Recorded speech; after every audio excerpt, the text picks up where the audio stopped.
Hello दोस्तों, कैसे हैं आप सब लोग। जम्मू एंड कश्मीर के आर्ट एंड कल्चर की ये सेकंड वीडियो है। ठीक है, इसमें हम बात करेंगे development of modern literature in Jammu and Kashmir. ठीक है, तो किस तरह से जम्मू एंड कश्मीर का मॉडर्न लिटरेचर की डेवलपमेंट होती है उसको डिस्कस करेंगे। ठीक है, आइए तो ये सारे पॉइंट जो ये जो आपको सामने नजर आ रहे हैं इनको एक एक करके एक्सप्लेन करते हैं, समझते हैं। सबसे पहले हम बात कर लें early decade of 20th century.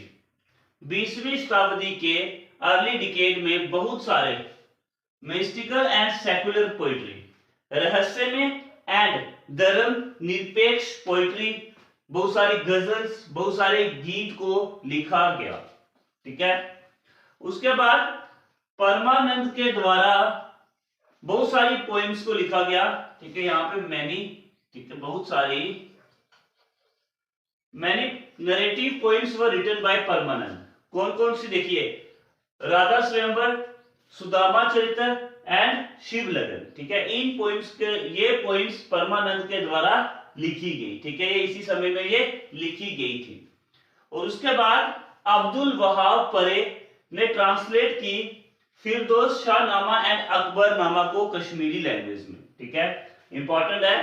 Abdul Wahab परे ने ट्रांसलेट की फिरदौसी शाहनामा एंड अकबरनामा, कौन सी लैंग्वेज में की? कश्मीरी लैंग्वेज में। ओके, उसके बाद दोस्तों दो European scholar K F Burkhard and George Abraham A Grierson, इसने कश्मीरी लिटरेचर, इन दोनों यूरोपियन स्कॉलर ने कश्मीरी लिटरेचर को प्रमोट करने का काम किया। ठीक है, ये इंपॉर्टेंट पॉइंट समझ में आ गए। आइए तो नेक्स्ट पॉइंट हम डिस्कस करते हैं। चलिए तो अब नेक्स्ट पॉइंट को डिस्कस करते हैं। देखिए दोस्तों, famous poet and dramatist of Kashmiri literature. ठीक है, कश्मीरी लिटरेचर के फेमस पोइट एंड ड्रामेटिस्ट हुए नंदलाल कोल। उन्होंने बहुत सारे फेमस ड्रामास लिखे। ठीक है, बहुत सारे फेमस ड्रामास लिखे। कौन कौन से थे वो? रमुन राज, ठीक है, सच कहवट, दयालाल, प्रहलत भगत। ठीक है, ये सब ड्रामास लिखे गए किसके द्वारा? नंदलाल कोल के द्वारा। ओके, उसके बाद हम नारायण खर की बात करें तो नारायण खर के द्वारा भगवत गीता को रेंडर किया गया कश्मीरी लैंग्वेज में। ठीक है, किसके द्वारा किया गया? नारायण खर के द्वारा। ये इंपॉर्टेंट पॉइंट है। ठीक है, ये आपको याद रखना है।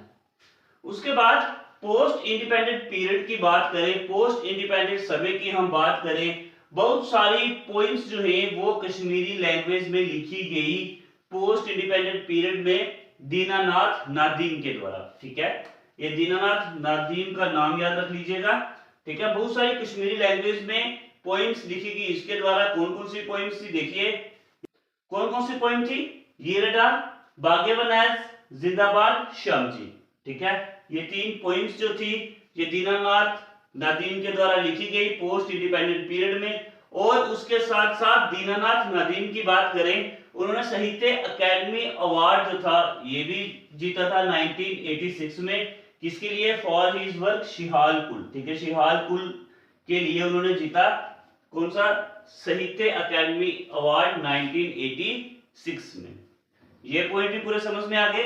स्क्रीनशॉट ले लीजिए, इसके नोट्स बना लीजिए, काफी इंपॉर्टेंट पॉइंट है। इससे बाहर पूछने आने वाला यही सब जो चीजें जो है वो एग्जाम में पूछी जाती है। ठीक है, तो नेक्स्ट पॉइंट को डिस्कस करते हैं हम।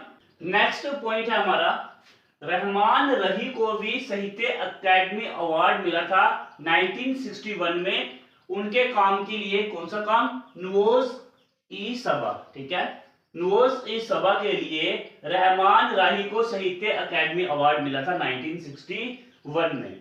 ठीक है, उसके बाद जो इंपॉर्टेंट नाम निकल करके आता है अख्तर मोहिउद्दीन। ठीक है, उसने लिखा था सत्संगत। ठीक है, सत्संगत का मतलब होता है कलेक्शन ऑफ शॉर्ट स्टोरीज। तो कलेक्शन ऑफ शॉर्ट स्टोरीज सत्संगत के लिए उनको साहित्य अकेडमी अवार्ड जो है वो मिला था। ठीक है, मोहिउद्दीन के और भी कुछ काम है, जैसे कि उन्होंने 2 नॉवेल्स लिखी थी, दूध दाग एंड जुफ्ता जोलो। ये 2 नॉवेल लिखी गई थी किसके द्वारा?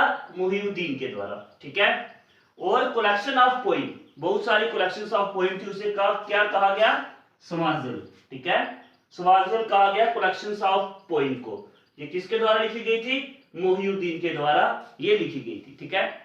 तो आगे अगर हम बात करें, आपको जम्मू एंड कश्मीर में दोस्तों तरह तरह के आर्ट जो है वो देखने को मिलेंगे, ठीक है। तो वो आर्ट जो है वो हम नेक्स्ट वीडियो में आपके साथ डिस्कस करेंगे, ठीक है। तो लेकिन देखिए, क्राफ्ट में आपको वुड वर्क आपको देखने को मिलेगा, कढ़ाई का काम देखने को मिलेगा, ठीक है। एम्ब्रॉयडरी आपको मिलेगी, ठीक है। एम्ब्रॉयडरी का मतलब क्या होता है? कढ़ाई का काम होता है ना, तो वुड वर्क का काम आपको देखने को मिलेगा। और तरह तरह के पेंटिंग में आपको चमत्कार पेंटिंग्स जो है वो आपको जम्मू एंड कश्मीर में देखने को मिलेगी। पेपर मैचिंग का काम आपको देखने को मिलेगा, metal work, stone work, jewellery and would works, ठीक है। ये सब हमारे आपको जम्मू एंड कश्मीर में देखने को मिलेगा, ठीक है। कश्मीर में भी आपको ये सब देखने को चीजें मिलेंगी और जम्मू में भी आपको देखने को मिलेगी। ये सिर्फ दोस्तों ये जो सिटीज है वहां पे नहीं, अगर आप हर एक गांव में जाएंगे तो वहां पे आपको अलग अलग तरह का आर्ट एंड क्राफ्ट देखने को मिलेगा जम्मू एंड कश्मीर में। और ये क्राफ्ट जो है ये इंडिया के साथ साथ आउटसाइड ऑफ इंडिया भी काफी फेमस है, ठीक है। तो आज की वीडियो में इतना ही दोस्तों। तो आज हमने बात की development of modern literature in Jammu and Kashmir. तो नेक्स्ट हमारा टॉपिक होगा art of Jammu and Kashmir, ठीक है। तो नेक्स्ट टॉपिक में हम जम्मू एंड कश्मीर के आर्ट की बात करेंगे। तो अगर आपको ये वीडियो पसंद आई है, चैनल को सब्सक्राइब कीजिए, वीडियो को लाइक जरूर करना, ठीक है। और जो भी चीज आपको समझ में नहीं आएगी वो आप कमेंट बॉक्स में मुझे बताओ, मैं आपको एक्सप्लेन करने की कोशिश करूंगा, ठीक है। धन्यवाद।